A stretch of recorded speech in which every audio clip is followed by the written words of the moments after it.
Larasati adalah seorang wanita berusia 40 tahun. 18 tahun hidupnya ia habiskan sebagai istri dari Rangga, dan ibu dari 3 orang anak, Satria, Gita, dan Farel. Larasati tidak bekerja kantoran. Sejak menikah dengan Rangga yang kala itu masih seorang staf biasa, ia mendedikasikan dirinya untuk mengurus rumah tangga. Rumah mereka sederhana, sebuah rumah kontrakan di pinggir kota yang mereka tempati sejak Satria masih kecil. Namun Larasati menjaganya tetap bersih dan nyaman. Suaminya, Rangga, kini berusia 42 tahun. Karirnya di bank tempatnya bekerja sedang menanjak tajam. 5 bulan lalu, ia dipromosikan menjadi kepala cabang pembantu. Bagi Larasati, promosi itu seharusnya membawa kebahagiaan, tapi yang terjadi justru sebaliknya. Rangga berubah. Pagi itu, seperti ribuan pagi sebelumnya, Larasati bangun pukul 4:30. Udara masih dingin dan gelap. Ia memasak nasi, membuat nasi goreng sosis kesukaan anak-anaknya, dan menyiapkan seragam mereka. Satria, anak sulungnya, sudah kelas 2 SMA. Tubuhnya tinggi kurus, pendiam, dan sangat mirip Larasati. Ia sosok pelindung bagi adik-adiknya. Gita, si anak tengah, kelas 1 SMP. Dia ceria, banyak bicara, dan paling kritis di rumah. Si bungsu, Farel, baru kelas 2 SD. Dia anak yang sensitif dan sangat dekat dengan ibunya. Pukul 6, anak-anak sudah rapi di meja makan. Mereka makan dalam diam. Suasana rumah itu terasa berat beberapa bulan ini. "Ayah mana, Bu?" tanya Gita sambil mengunyah. "Masih siap-siap," jawab Larasati pelan, meletakkan segelas air putih di depan kursi Rangga yang masih kosong. Tepat pukul 7:04, Rangga turun dari lantai atas. Ia tidak lagi memakai kemeja batik kusut yang biasa Larasati siapkan. Ia mengenakan kemeja biru muda licin dan setelan jas abu-abu gelap yang harganya pasti mahal. Rambutnya disisir rapi ke belakang dengan pomade yang baunya asing bagi Larasati. Arlojinya baru, mengkilat di bawah cahaya lampu. Ia duduk di kursinya, mengambil gelas air putih, dan meminumnya sekali teguk. Ia melirik nasi goreng di piringnya tanpa minat. "Mas, sarapan dulu," kata Larasati lembut. Rangga mendengus. Ia mengambil ponselnya yang bergetar di saku jas. "Nggak sempat. Ada rapat pagi di kantor pusat." "Tapi ini kan masih pagi, Mas. Setidaknya makan sedikit," bujuk Larasati. Rangga menatapnya tajam. Tatapan itu, tatapan yang dulu hangat, kini terasa dingin dan meremehkan. "Rapat penting, Ras. Bukan arisan PKK. Kamu nggak akan mengerti." Hati Larasati terasa nyeri. Ia menunduk. Rangga lalu mengeluarkan dompet. Ia mengambil beberapa lembar uang 50 ribuan dan meletakkannya di meja, sedikit jauh dari jangkauan Larasati, seolah jijik. "Ini buat belanja seminggu. Cukup-cukupkan saja. Kamu kan di rumah. Nggak banyak perlu. Jangan boros." Padahal uang itu bahkan tidak cukup untuk belanja 3 hari dengan 3 anak yang sedang tumbuh. Tapi Larasati hanya mengangguk. Ia sudah lelah berdebat. Setiap kali ia meminta tambahan, Rangga akan mengomelinya berjam-jam. "Satria, Gita, Farel, ayah berangkat," kata Rangga datar, tanpa menoleh. Anak-anak menjawab pelan. Rangga bangkit, merapikan jasnya, dan berjalan ke pintu depan. Suara mobil barunya, mobil yang dibeli tanpa diskusi dengannya, terdengar menyala, lalu menjauh. Larasati menghela napas panjang. Ia menatap 3 piring nasi goreng yang hampir habis di depan anak-anaknya, dan 1 piring utuh di depannya sendiri. Ia kehilangan nafsu makan. "Ibu nggak apa-apa?" Satria bertanya pelan. Matanya yang teduh menatap ibunya penuh kekhawatiran. Larasati memaksakan senyum. "Nggak apa-apa, Nak. Ayo, habiskan sarapannya. Nanti Gita terlambat." Setelah anak-anak berangkat sekolah, rumah menjadi sepi. Larasati membersihkan piring-piring kotor. Ia melihat pantulan dirinya di jendela dapur. Wanita kurus dengan daster pudar dan rambut diikat seadanya. Ia ingat Rangga dulu. Rangga yang membawakannya sebungkus martabak sepulang kerja naik motor butut. Rangga yang akan memijat kakinya jika ia kelelahan. Mereka tertawa bersama di rumah kontrakan sempit itu. Promosi itu mengubah segalanya. Rangga mulai sering pulang malam. Awalnya alasannya lembur. Lalu rapat dengan klien. Lalu gathering kantor. Sekarang, ia sering tidak pulang dengan alasan menginap di hotel dekat kantor pusat. Teleponnya pun kini selalu terkunci dengan kata sandi. Jika Larasati tak sengaja menyentuhnya, Rangga akan marah besar. Ia juga mulai mengkritik penampilan Larasati. Coba kamu dandan sedikit, Ras. Malu aku dilihat teman-teman kantor. Istriku kucel begini. Atau, kamu itu bisanya apa sih selain minta uang? Cuma di rumah, masak, nyuci. Itu kan gampang. Larasati sudah mencoba. Ia mencoba memakai bedak. Tapi ia tidak punya uang untuk membeli kosmetik mahal seperti yang dipakai rekan-rekan wanita di foto kantor Rangga. Ia mencoba memahami pekerjaan suaminya. Tapi Rangga selalu menepisnya. Malam itu, Larasati memasak semur daging kentang, kesukaan Rangga. Ia menunggu. Anak-anak sudah tertidur.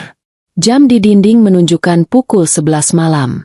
Ia duduk di ruang tamu yang temaram, ditemani sisa semur yang mulai dingin di meja makan. Pukul 11:30, suara mobil Rangga terdengar. Larasati bergegas ke pintu. Saat Rangga masuk, bau alkohol yang kuat dan aroma parfum wanita, bukan parfum Larasati, langsung menusuk hidungnya. "Mas, dari mana saja?" tanya Larasati. Suaranya bergetar menahan tangis dan amarah.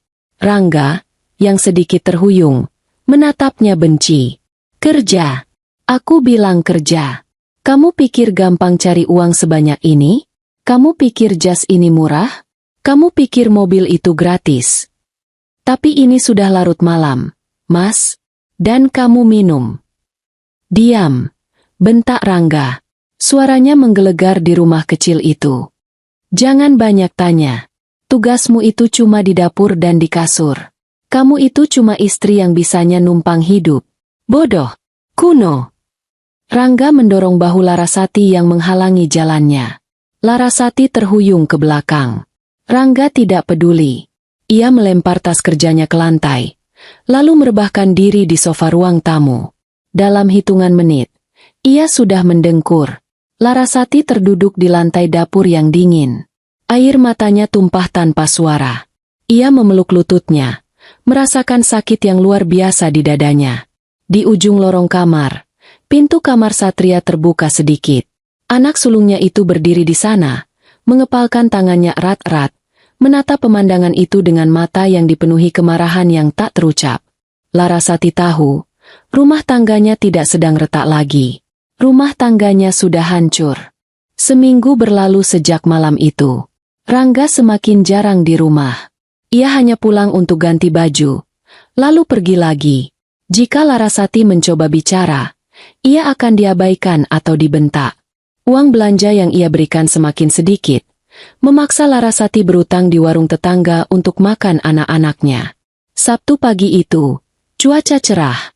Anak-anak sedang bermain di lapangan depan kompleks. Larasati baru selesai mencuci tumpukan baju. Tangannya terasa perih karena sabun colek murah. Ia sedang melipat pakaian kering di ruang tamu ketika Rangga pulang. Ini aneh. Rangga tidak pernah pulang sepagi ini di akhir pekan. Rangga tampak rapi, mengenakan kemeja polo bersih. Wajahnya tenang, tapi dingin. "Ras, aku mau bicara," katanya datar. Jantung Larasati berdebar kencang. Firasat buruk menjalari tubuhnya. Ia duduk di kursi kayu di seberang Rangga. Rangga tidak membuang waktu. Ia meraih tas kerjanya, mengeluarkan sebuah map coklat tebal, dan meletakkannya di atas meja, di antara tumpukan pakaian yang baru dilipat Larasati. "Apa ini, Mas?" tanya Larasati pelan. Suaranya nyaris tak terdengar. "Baca saja," kata Rangga. Tangan Larasati gemetar saat membuka map itu. Matanya membaca kop surat di halaman pertama. Pengadilan Agama. Surat gugatan cerai. Dunia Larasati serasa berhenti berputar. Napasnya tercekat di tenggorokan. Mas, maksudnya apa ini? Maksudnya jelas. Ras. Aku mau kita selesai. Aku mau cerai, kata Rangga, nadanya datar, seolah sedang membahas laporan cuaca. Larasati menggeleng, tidak percaya. Air mata mulai menggenang. Kenapa, Mas? Salahku apa? Kalau aku ada salah, aku minta maaf. Tapi jangan begini. Anak-anak bagaimana? Rangga menghela napas panjang, tampak jengkel. Bukan salah kamu. Ini salahku. Aku yang berubah. Aku sudah nggak cinta sama kamu. Nggak cinta? Ulang Larasati. Semudah itu kamu bilang nggak cinta setelah 18 tahun. Dengar, Larasati, kata Rangga, mencondongkan tubuhnya ke depan. Level kita sudah beda. Pekerjaanku sekarang menuntutku bergaul dengan orang-orang penting. Aku butuh istri yang bisa diajak diskusi bisnis, yang punya relasi, yang penampilannya bisa kubanggakan. Bukan istri yang cuma tahu dapur dan urusan anak. Jadi, ada wanita lain? Tanya Larasati. Pertanyaan yang paling ia takuti akhirnya terucap. Rangga diam sejenak, lalu mengangguk tanpa rasa bersalah. Ya, aku sudah bertemu orang lain. Namanya Melinda. Dia pengacara sukses di firma hukum ternama. Dia mengerti aku. Dia mendukung karirku. Hati Larasati hancur berkeping-keping. Jadi, wanita itulah pemilik parfum mahal yang sering menempel di baju suaminya. Tega kamu, Mas. Tega. Larasati mulai terisak. Aku temani kamu dari nol. Waktu kamu masih staf biasa. Gajimu pas-pasan. Siapa yang setia di sampingmu? Aku. Waktu kamu sakit. Siapa yang merawatmu? Aku. Sekarang kamu sukses. Kamu buang aku. Justru itu. Potong Rangga cepat. Dulu aku nol. Sekarang aku sudah jadi orang. Aku berhak dapat yang lebih baik. Melinda itu partner yang sepadan buatku. Kamu. Ia memandang Larasati dari atas ke bawah. Kamu urus anak-anak saja. Tangis Larasati pecah. Ia berlutut di lantai, memegang kaki suaminya. Jangan, Mas. Aku mohon. Demi anak-anak. Kasihan Satria, Gita, Farel. Mereka butuh ayah. Rangga menarik kakinya dengan kasar. Wajahnya mengeras. Jangan bikin drama, Ras. Keputusanku sudah bulat. Anak-anak ikut kamu. Aku akan biayai mereka. Aku akan transfer uang bulanan. Janji itu. Janji yang terdengar sangat meyakinkan saat itu. Tanda tangani surat itu. Perintah Rangga. Aku mau semua cepat selesai. Larasati menggeleng kuat. Enggak. Aku enggak mau cerai. Terserah. Kata Rangga acuh tak acuh. Kamu tanda tangan atau tidak. Prosesnya tetap berjalan. Aku sudah ajukan gugatan. Lebih baik kamu tanda tangan. Jadi kita pisah baik-baik. Baik-baik katamu. Jerit Larasati histeris. Kamu hancurkan rumah tangga ini dan kamu bilang baik-baik. Rangga bangkit. Ia sudah tidak peduli lagi. Aku sudah muak hidup miskin sama kamu dulu. Sekarang aku mau menikmati hidupku. Ia berjalan ke kamar. Larasati mengikutinya sambil menangis dan memohon. Rangga membuka lemari, dan Larasati terkejut melihat bagiannya sudah kosong. Rangga ternyata sudah mengemasi barang-barangnya sedikit demi sedikit selama ini. Ia hanya menyisakan pakaian lama yang jelek. Rangga keluar dari kamar sambil menyeret sebuah koper besar yang Larasati tidak pernah lihat sebelumnya. Mas, jangan pergi. Tepat saat Rangga membuka pintu depan, ketiga anaknya masuk ke rumah.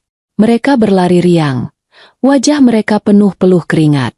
Tapi tawa mereka langsung mati saat melihat koper besar di tangan ayah mereka dan ibu mereka yang menangis terseduh-seduh di lantai. Ayah mau kemana? Tanya Gita bingung, senyumnya lenyap. Rangga menatap anak-anaknya sekilas. Wajahnya tetap dingin. Ayah harus pergi. Ada urusan kerja. Bawa koper. Tanya Satria curiga. Matanya yang tajam menatap ayahnya. Lalu beralih ke map di meja. Lalu kembali ke ibunya yang hancur. Satria langsung mengerti. Ayah bohong. teriak Gita. Ia berlari dan memeluk kaki Rangga. Ayah, jangan pergi. Jangan tinggalin Gita. Farel, si bungsu, tidak mengerti apa yang terjadi. Ia hanya tahu ibunya menangis dan ayahnya mau pergi. Ia berlari memeluk Larasati erat, ikut menangis ketakutan. Pemandangan itu menyayat hati. Tapi tidak bagi Rangga. Dengan paksa, ia melepaskan pelukan Gita dari kakinya. Ayah harus kerja. Kalian jadi anak baik di sini sama ibu. Kamu jahat, teriak Satria tiba-tiba. Suaranya bergetar karena amarah. Kamu ninggalin kami. Rangga menatap anak sulungnya. Jaga ibu dan adik-adikmu. Hanya itu yang ia katakan. Rangga membuka pintu, menyeret kopernya. Ia tidak menoleh lagi. Ia masuk ke dalam mobil barunya yang mengkilap. Mobil yang dibelinya dengan uang yang seharusnya untuk keluarganya, dan melaju pergi. Meninggalkan Larasati yang meraung putus asa di depan pintu, Gita yang menangis histeris, Farel yang gemetar ketakutan, dan Satria yang berdiri mematung, mengepalkan tinjunya hingga buku-buku jarinya memutih, dengan tatapan penuh kebencian yang akan ia simpan selama bertahun-tahun. Malam itu, Larasati hanya bisa memeluk ketiga anaknya di tempat tidur.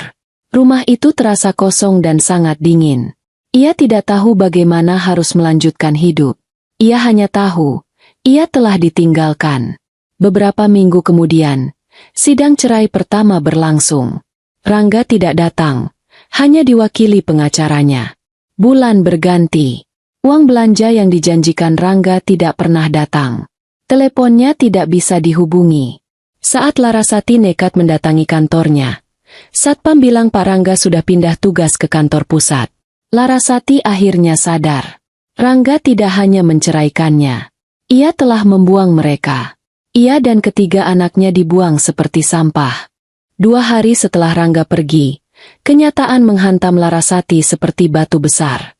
Uang yang ditinggalkan Rangga di meja, uang yang katanya untuk seminggu, habis dalam 2 hari untuk membeli susu Farel dan beras. Pagi itu, Farel menangis. Ibu, lapar. Mau susu? Larasati membuka kulkas. Kosong. Hanya ada sebotol air dingin dan sisa sayur sawi yang sudah menguning. Ia membuka dompetnya. 3 lembar uang 2000-an. Sebentar ya. Nak, ibu buatkan teh manis, katanya. Suaranya bergetar. Ia melihat ke sekeliling rumah. Rumah yang akan segera ia tinggalkan. Ia harus mendapatkan uang. Larasati masuk ke kamar. Ia membuka laci meja riasnya yang reot. Di sana ada kotak perhiasan beludru merah yang kusam. Isinya tidak banyak. Hanya ada cincin kawin emas tipis seberat 3 gram dan sebuah gelang emas kecil. Hadiah dari ibunya saat Satria lahir.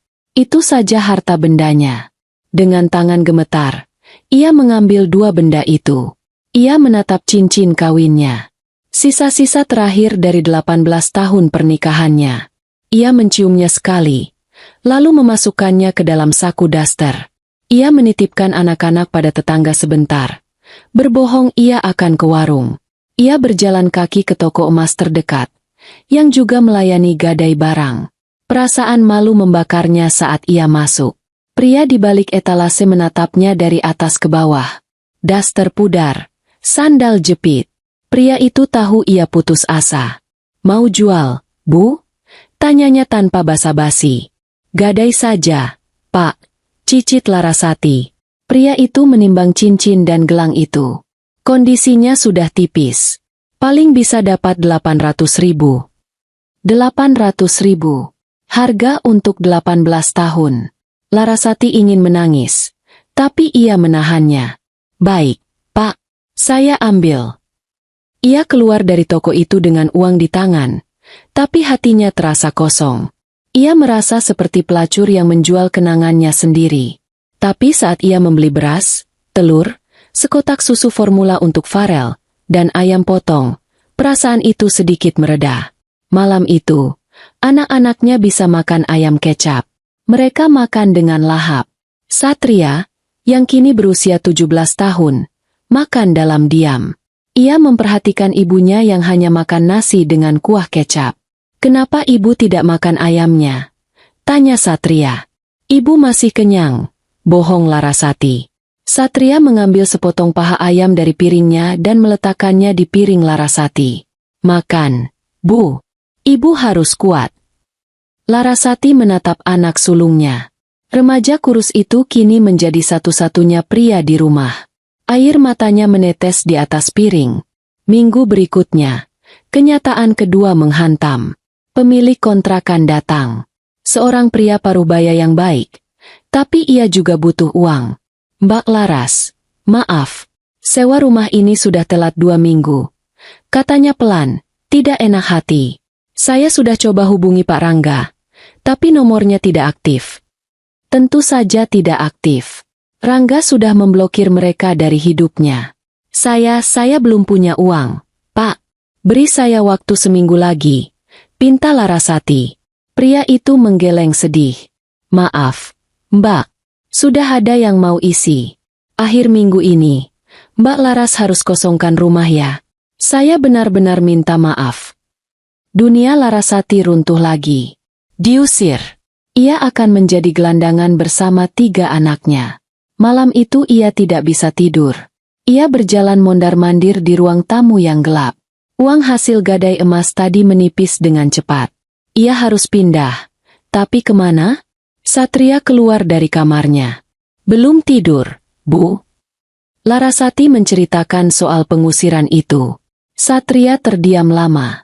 Besok, aku berhenti sekolah, katanya tegas. Tidak, seru Larasati.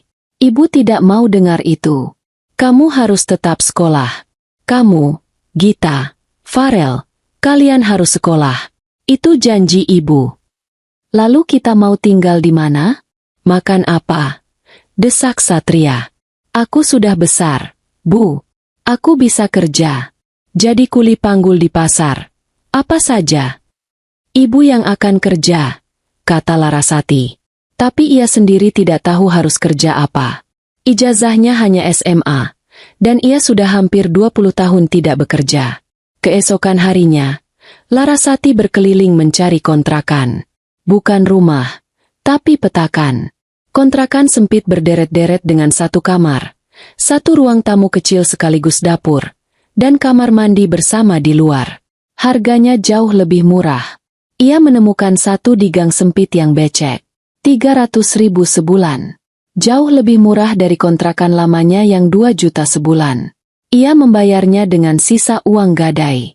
Proses pindahan adalah sebuah parade kehinaan.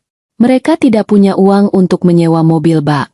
Satria meminjam gerobak sampah milik Pak RT untuk mengangkut kasur dan lemari pakaian mereka. Tetangga-tetangga di kompleks lama melihat mereka dengan tatapan kasihan. Larasati menunduk, menahan malu, sambil menggendong Farel. Gita menangis dalam diam, menarik koper kecil berisi pakaian mereka. Rumah baru mereka pengap. Hanya ada 1 jendela kecil. Dindingnya lembab. Bau selokan dari luar menusuk hidung. Malam pertama di sana, mereka berempat tidur berimpitan di 1 kasur kapuk tua. Ibu, di sini panas, keluh Gita. Larasati hanya bisa mengelus rambut putrinya. Besok ibu beli kipas angin bekas ya, Nak. Di tengah malam, Larasati menangis tanpa suara. Ia merasa gagal total. Ia telah menyeret anak-anaknya ke dasar kemiskinan. Satria, yang pura-pura tidur, merasakan getaran tubuh ibunya. Ia tidak berkata apa-apa. Tapi kebenciannya pada Rangga semakin mengakar kuat. Setelah 2 hari terpuruk, Larasati bangkit. Ia ingat satu-satunya keahliannya. Memasak. Dulu, arisan di kompleksnya selalu memuji rendang dan kue lapis buatannya. Ia menggunakan sisa uang terakhirnya, 100.000 rupiah, untuk membeli bahan-bahan. Bukan untuk rendang, tapi untuk nasi uduk dan bihun goreng. Modal paling minim. Pukul 3 pagi, ia bangun. Di dapur sempit yang hanya muat 1 orang, ia memasak nasi uduk, membuat bihun, dan menggoreng tempe orek. Ia membungkusnya dalam kertas minyak.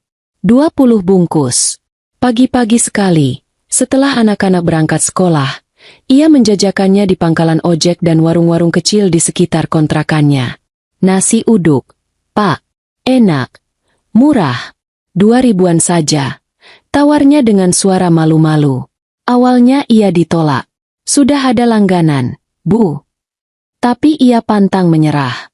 Hari itu, 20 bungkus nasi uduknya baru habis menjelang siang. Ia untung 15.000 rupiah. Larasati menatap uang lecek di tangannya. Hanya 15.000. Tapi itu adalah uang hasil keringatnya sendiri. Bukan pemberian pria yang telah menghinanya. Ada setitik kebanggaan muncul di hatinya. Ia terus melakukannya. Hari demi hari. Minggu demi minggu. Gita, yang melihat ibunya kelelahan, punya ide. Ibu, jangan keliling. Capek.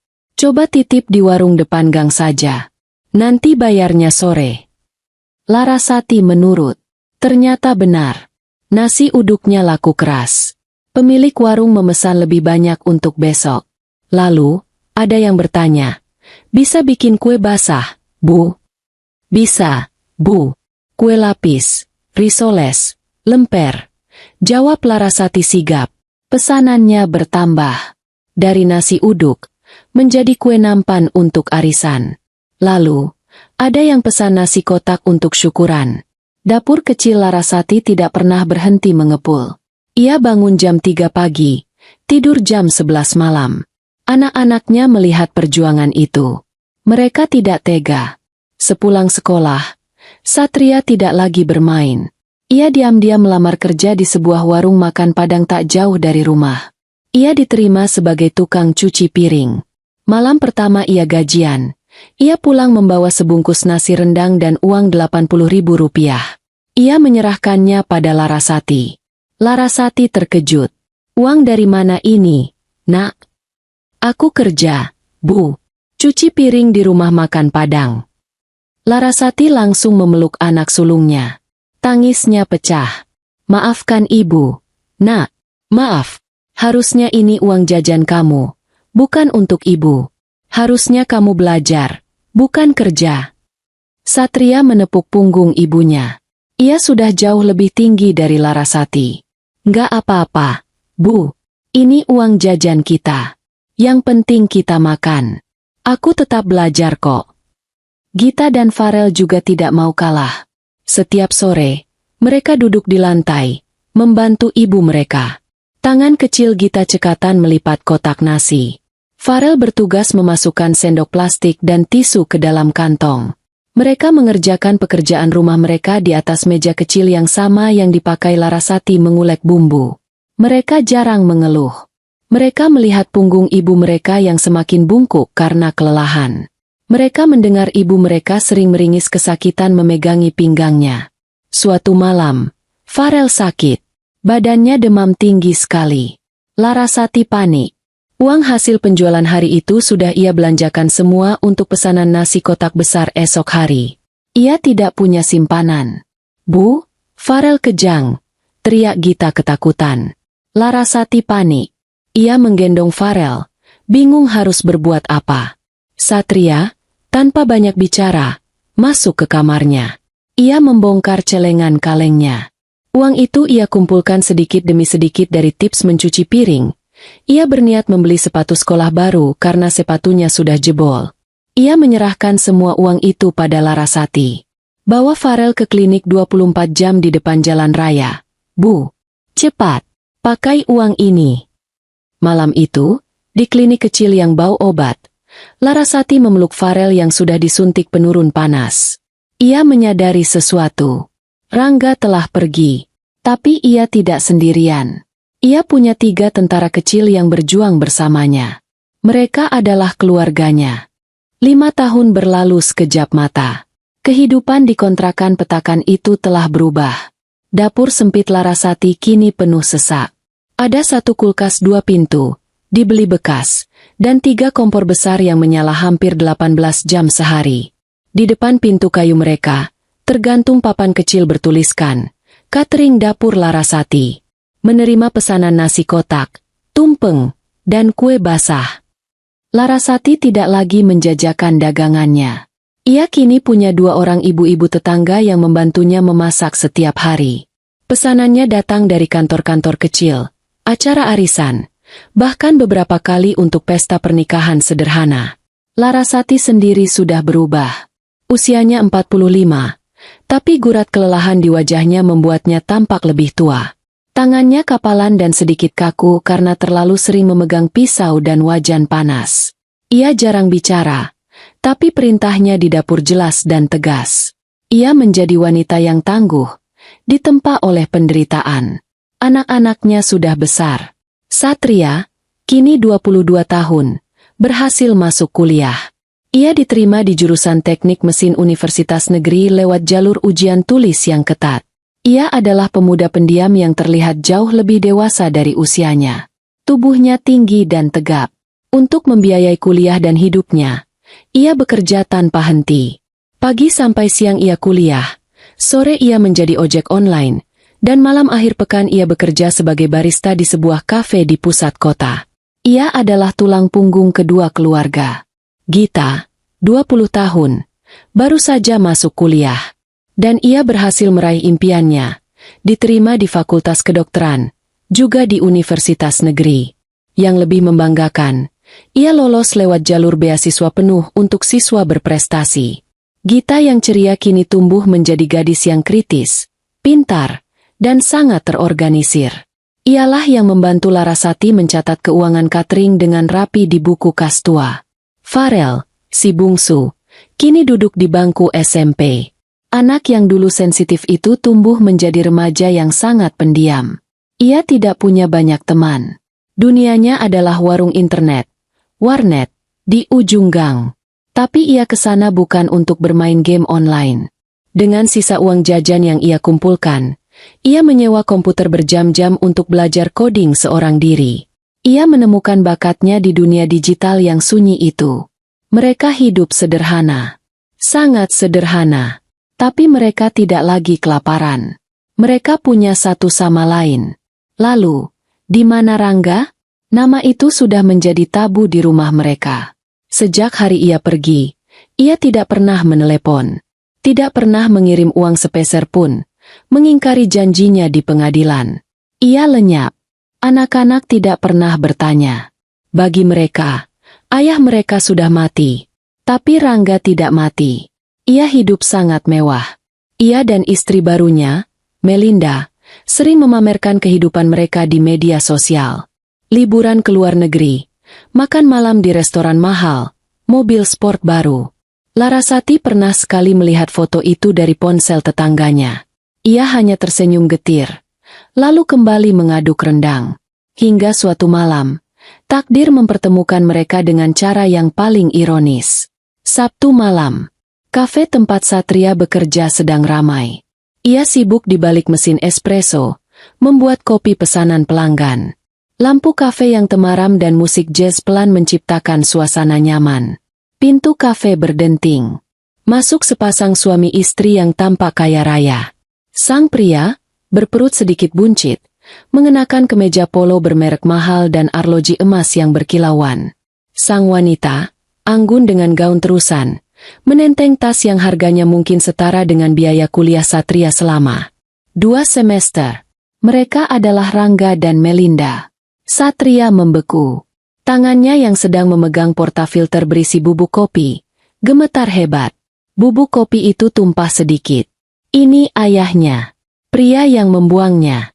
Pria yang membiarkannya mencuci piring di warteg saat ia seharusnya belajar. Rangga dan Melinda tertawa bersama, berjalan ke meja kasir, tepat di depan Satria. "Selamat malam, mau pesan apa?" tanya Satria. Suaranya ia paksa agar tetap tenang dan datar. Ia menunduk, pura-pura membersihkan meja mesin espresso. "Saya cappuccino, less sugar," kata Melinda genit pada Rangga. "Kamu apa, sayang?" "Aku americano panas saja," jawab Rangga. Ia sedang sibuk dengan ponselnya, tidak memperhatikan barista di depannya. Satria memasukkan pesanan ke mesin kasir. Totalnya Rp120.000. Melinda yang membayar. Saat Satria menyerahkan uang kembalian, Rangga akhirnya mengangkat kepalanya. Mungkin karena kesal pesanannya tak kunjung dibuat. Mata mereka bertemu. Mata Rangga melebar sepersekian detik. Wajahnya yang tadi santai, Mendadak kaku. Ia melihat pemuda jangkung di depannya. Pemuda yang mengenakan seragam apron coklat bertuliskan nama kafe. Pemuda yang memiliki mata seteduh Larasati, namun dengan tatapan setajam elang. Ia mengenali anaknya, putra sulungnya. Satria tidak berkedip. Ia tidak menyapa. Ia tidak memanggil, "Ayah."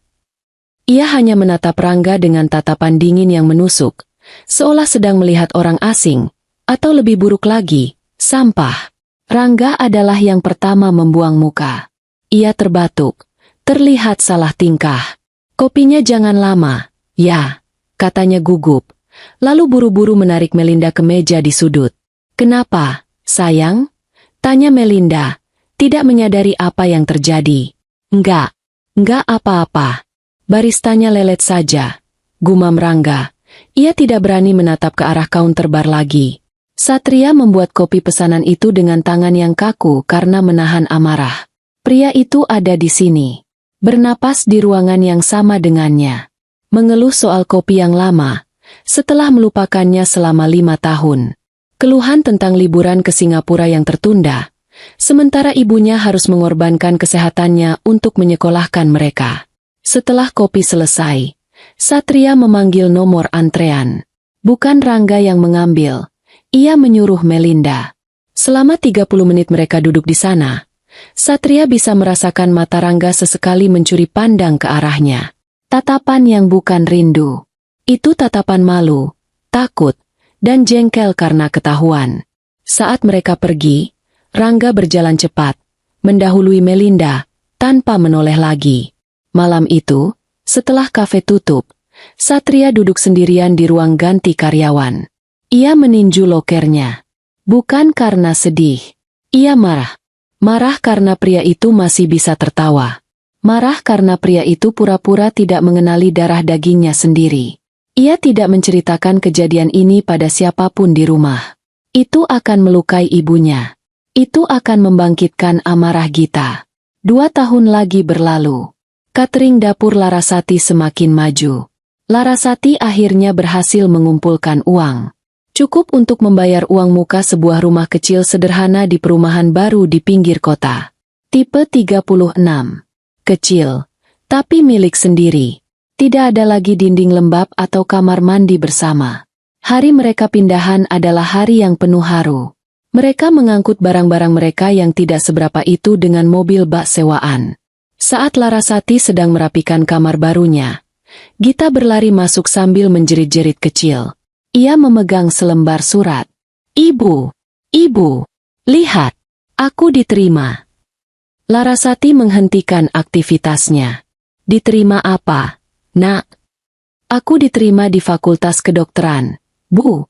"Di Universitas Negeri," pekik Gita. Air matanya bercucuran. Dan aku dapat beasiswa penuh, Bu. Gratis sampai lulus." Larasati terdiam. Ia mengambil surat itu dari tangan Gita, membacanya berulang kali. Tangannya gemetar. Ia menarik napas panjang, lalu memeluk putrinya erat-erat. Ia menangis di bahu Gita. Tangisan kelegaan, kebanggaan, dan kebahagiaan yang meluap-luap. Semua kerja kerasnya. Semua subuh yang ia habiskan di depan kompor. Semua penghinaan yang ia telan. Satria, yang sedang mengangkat meja belajar, berhenti di depan pintu kamar. Ia tersenyum. Senyum tulus pertama yang ia tunjukkan setelah sekian lama. "Hebat kamu, Dek. Ibu pasti bangga." Farel, yang kini sudah remaja SMA, keluar dari kamarnya. Ia menepuk pundak kakaknya pelan. "Selamat, Mbak." Di ruang tamu kecil rumah baru mereka yang masih kosong, Larasati memandangi ketiga anaknya. Satria, calon insinyur yang tangguh. Gita, calon dokter yang cemerlang. Dan Farel, si jenius komputer yang pendiam. Mereka berhasil. Mereka tumbuh dalam kesederhanaan, ditempa oleh kesulitan. Mereka melakukannya tanpa sepeser pun uang dari Rangga. Mereka telah melupakan pria itu, sama seperti pria itu telah melupakan mereka. 15 tahun telah berlalu sejak hari mereka pindah ke rumah tipe 36 itu. Waktu telah mengubah segalanya. Rumah tipe 36 itu sudah lama menjadi kenangan. Keluarga itu kini menempati sebuah rumah besar dan asri di kawasan perumahan elit di selatan kota. Halamannya luas, dengan taman yang terawat rapi dan garasi yang bisa menampung 4 mobil. Rumah itu dibeli tunai oleh Farel, si bungsu, namun sertifikatnya tertulis atas nama Larasati. Larasati kini berusia 60 tahun. Uban perak menghiasi rambutnya yang selalu disanggul rapi. Ia tidak lagi terlihat seperti wanita yang kelelahan dikejar tagihan. Ia adalah seorang wanita matang yang memancarkan aura tenang dan berwibawa. Tangannya yang dulu kapalan kini terawat. Meski ia masih suka memasak sendiri di akhir pekan. Catering, dapur Larasati, telah bermetamorfosis menjadi PT Larasati Boga Lestari. Sebuah perusahaan catering besar dengan dapur sentral yang higienis seluas lapangan futsal, puluhan karyawan, dan armada mobil box sendiri. Larasati tidak lagi mengulek bumbu. Ia duduk di ruang kantornya yang nyaman, meninjau laporan keuangan dan menerima klien-klien besar. Perusahaannya kini menjadi langganan tetap catering untuk beberapa kementerian dan puluhan perusahaan swasta ternama di ibu kota. Setiap hari Minggu adalah hari keluarga. Minggu siang itu, Larasati sedang di dapur besarnya yang modern, mengawasi asisten rumah tangganya menyiapkan makan siang. Ia sendiri sedang membuat sambal terasi di cobek batu lamanya. Satu-satunya peralatan dapur yang ia bawa dari kontrakan petakan. Sebuah sedan mewah berwarna hitam metalik memasuki halaman. Itulah Satria. Satria kini berusia 37 tahun. Ia telah menjadi seorang pria yang persis seperti bayangannya dulu. Tangguh, bertanggung jawab, dan pendiam. Ia adalah kepala insinyur di sebuah perusahaan konstruksi multinasional. Proyek-proyek besarnya adalah jembatan dan jalan tol. Ia menikah dengan seorang arsitek bernama Rini dan memiliki seorang putra berusia 5 tahun, cucu pertama Larasati, yang bernama Bima. Siang, Bu, sapa Satria, mencium punggung tangan ibunya. Ia lalu menyerahkan sekeranjang besar buah-buahan impor. Apa kabar? Baik, Nak. Rini dan Bima mana? Rini ada urusan di proyeknya sebentar. Bima lagi tidur di mobil. Nanti biar diangkat Rini saja. Yang lain belum datang. Gita sebentar lagi. Katanya habis visit pasien. Farel, ya kamu tahu Farel, kata Larasati sambil tersenyum. Tak lama kemudian, sebuah mobil hatchback putih yang gesit masuk. Itulah Gita. Di usianya yang ke-35, Gita telah menjadi dokter spesialis penyakit dalam di rumah sakit swasta terbesar di kota. Ia adalah wanita yang independen, tajam, dan elegan. Penampilannya selalu rapi. Ia adalah penjaga kesehatan ibunya. Ia yang memastikan Larasati melakukan check-up rutin dan tidak terlalu lelah mengurus bisnis. Ibu, sapa Gita riang, memeluk ibunya dari belakang. Masak sambal lagi? Aduh, itu kolesterolnya, Bu. Kan sudah Gita bilang, jangan banyak-banyak. Sekali-sekali. Nak, ini Mas Satria, kamu pasti kangen sambal buatan ibu. Potong Larasati. Iya, kamu ini, Git. Kayak enggak pernah muda saja. Sekali-sekali tidak apa-apa. Timpal Satria sambil tertawa kecil. Mereka bertiga duduk di meja makan besar di ruang tengah, mengobrol ringan. Satria membahas rencananya membangun villa kecil untuk ibunya di puncak. Gita menceritakan kasus pasien rumit yang baru saja ia tangani. Setengah jam kemudian, terdengar suara geraman mesin mobil sport yang halus namun bertenaga. Sebuah mobil coupe 2 pintu berwarna biru tua parkir di garasi, di sebelah mobil Satria. Itulah Farel, si bungsu. Kini berusia 30 tahun. Ia adalah anomali di keluarga itu. Ia adalah pendiri sekaligus CEO dari sebuah startup teknologi yang bergerak di bidang payment gateway dan pengembangan game. Perusahaannya baru saja mendapat suntikan dana seri C senilai ratusan juta dolar dari investor asing. Ia adalah yang terkaya di antara mereka, namun penampilannya paling sederhana. Ia masuk hanya mengenakan kaos oblong hitam polos, celana jeans, dan sandal. Rambutnya agak gondrong, dan ia masih pendiam seperti dulu. Tapi matanya tajam di balik kacamata berbingkai tipis. Bu, katanya singkat, mencium tangan Larasati. Lalu ia mengangguk pada Satria dan Gita. Mas, Mbak. Akhirnya datang juga kamu. Rel, kirain lupa. Ledek Gita. Ada update server tadi. Jawab Farel sekenanya. Ia lalu mengeluarkan sebuah kotak kecil dari sakunya. Ini buat ibu. Larasati membukanya. Sebuah ponsel pintar model terbaru yang paling mahal. Ya ampun. Farel. Ponsel ibu yang lama kan masih bagus. Yang lama itu security patch-nya sudah kedaluarsa. Bu, nggak aman buat mobile banking perusahaan ibu. Yang ini sudah aku atur semua. Tinggal pakai. Jelas Farel. Inilah mereka. Keluarga yang utuh. Satria adalah pilar kekuatan. Gita adalah perisai pelindung. Dan Farel adalah fondasi finansial. Mereka bertiga, dengan cara mereka masing-masing, memastikan ibu mereka tidak akan pernah merasakan kesulitan lagi. Saat Rini dan Bima bergabung, meja makan itu menjadi ramai. Bima berlari-lari, dikejar oleh Gita yang pura-pura ingin menyuntiknya. Satria dan Farel terlibat diskusi pelan tentang saham dan teknologi konstruksi. Larasati memandangi mereka semua dari ujung meja. Hatinya penuh. Ia ingat malam-malam di kontrakan petakan. Saat ia menangis memeluk Farel yang demam tinggi. Ia ingat Satria yang pulang membawa nasi rendang dari gaji pertamanya sebagai tukang cuci piring. Ia ingat Gita yang menjerit bahagia karena surat beasiswa kedokteran. Semua rasa sakit itu terbayar lunas. Lebih dari lunas. Di tengah kebahagiaan itu, tidak ada seorang pun yang menyebut nama Rangga. Nama itu telah terkubur belasan tahun lamanya. Terkubur di bawah pondasi catering Larasati. Terkubur di bawah cetak biru jembatan Satria, terkubur di dalam stetoskop Gita, dan terkubur di dalam jutaan baris kode milik Farel. Mereka telah membangun istana mereka sendiri di atas reruntuhan yang ditinggalkan pria itu. Di belahan kota yang lain, di sebuah gang sempit yang bau comberan, tak jauh dari terminal bus, seorang pria tua duduk di depan kamar kos berukuran 3 kali 3 meter.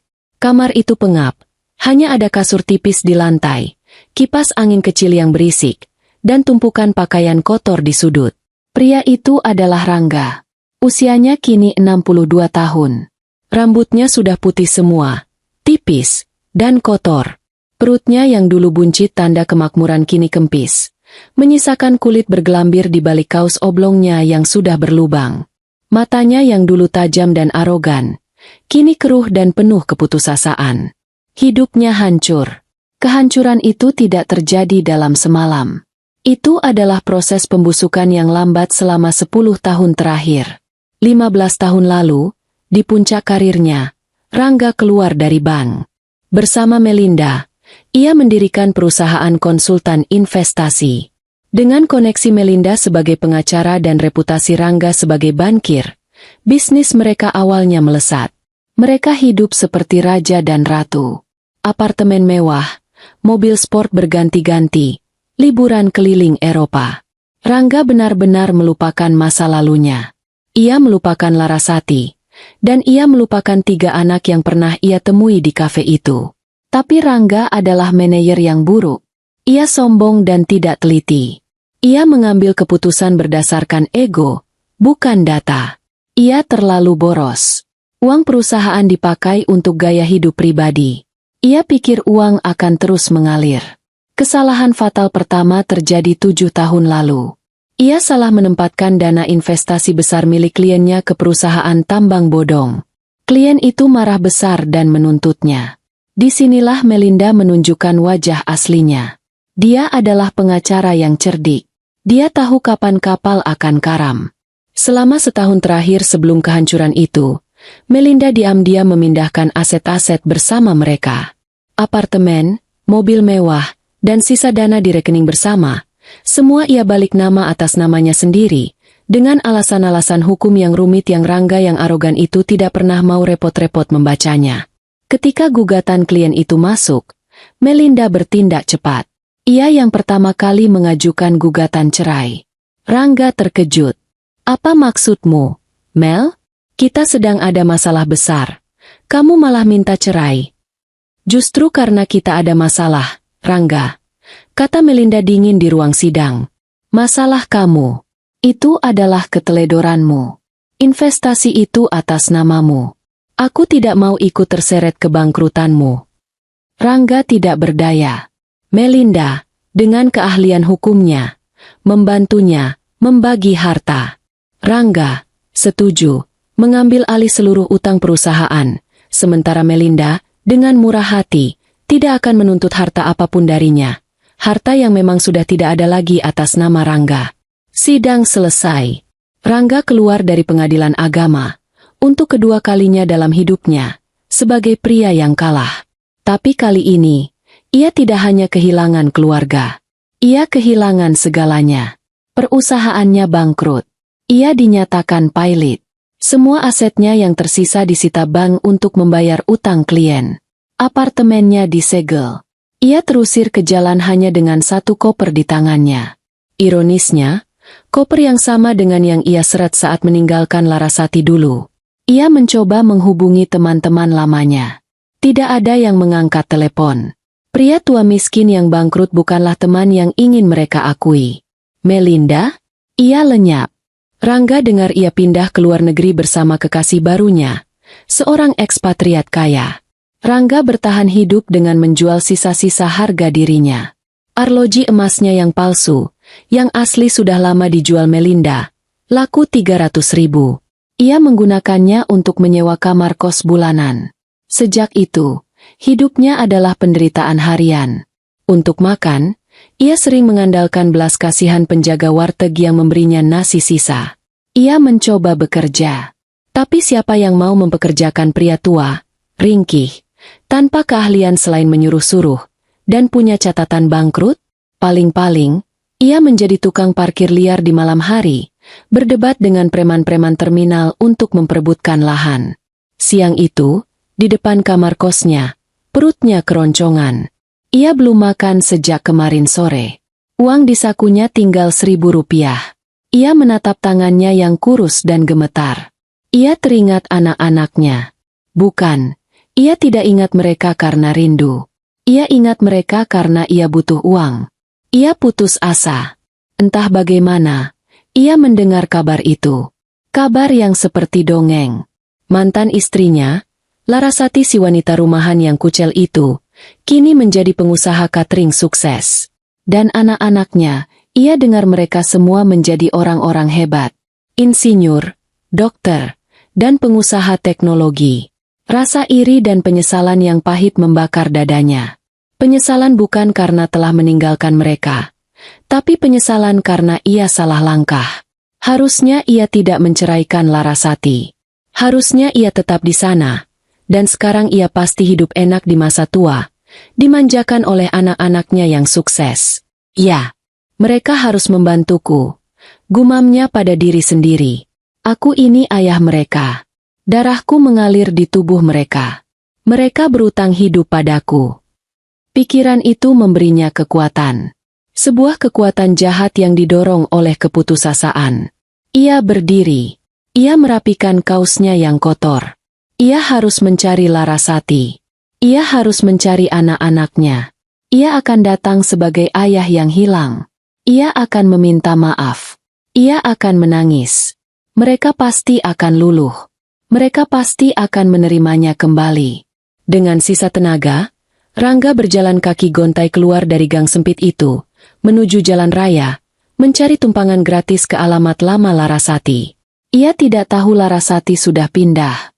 Ia tidak tahu bahwa pencariannya akan membawanya ke depan gerbang sebuah istana yang dibangun di atas penderitaan yang ia ciptakan. Pencarian Rangga dimulai dari puing-puing ingatan. Ia tidak punya ponsel. Ia tidak punya uang untuk mengakses internet. Modal satu-satunya adalah ingatan kabur tentang nama jalan di kompleks kontrakan petakan yang ia tinggalkan 20 tahun lalu. Ia menumpang truk sayur dari terminal, berbohong akan membantu menurunkan barang di pasar. Dari pasar, ia berjalan kaki berkilo-kilometer. Kakinya yang tidak beralas sepatu layak, hanya sandal jepit tipis yang hampir putus, melepuh di atas aspal yang panas. Ia tiba di gang sempit itu sore hari. Pemandangannya sudah banyak berubah, tapi ia masih mengenali warung kelontong di sudut jalan. Warung tempat Larasati dulu menitipkan nasi uduk. Rangga masuk, menahan perih di perutnya melihat tumpukan mie instan. Pemilik warungnya sudah tua, seorang ibu yang matanya rabun. "Cari siapa, Pak?" tanya si ibu. "Saya cari Larasati, yang dulu tinggal di kontrakan petakan nomor 3, yang jualan nasi uduk," kata Rangga pelan. Si ibu menyipitkan matanya. "Oh, Bu Laras? Ya ampun, itu sudah lama sekali. Sudah 20 tahun lalu mungkin." "Iya, Bu. Saya saudaranya. Dari kampung. Mau silaturahmi. Tahu pindah kemana?" "Bohong Rangga." "Wah, Bapak ini ketinggalan berita," kata si ibu. Nadanya berubah jadi antusias. Bu Laras itu sekarang sudah jadi orang kaya. Sukses besar cateringnya. Rumahnya bagus. Mobilnya banyak. Sudah pindah dari sini belasan tahun lalu. Jantung Rangga berdebar kencang. "Jadi benar. Ibu tahu alamatnya?" "Alamat rumahnya saya tidak tahu, Pak. Itu kan urusan pribadi. Tapi kalau alamat kantornya, cateringnya itu, saya tahu. Besar sekali tempatnya di daerah industri. PT Larasati Boga Lestari. Bapak cari saja di sana. Semua orang juga tahu." Si ibu menuliskan sebuah alamat di sobekan kertas bon. Rangga menerimanya dengan tangan gemetar. Perjalanan ke kawasan industri memakan waktu seharian. Ia tidak punya uang sepeser pun.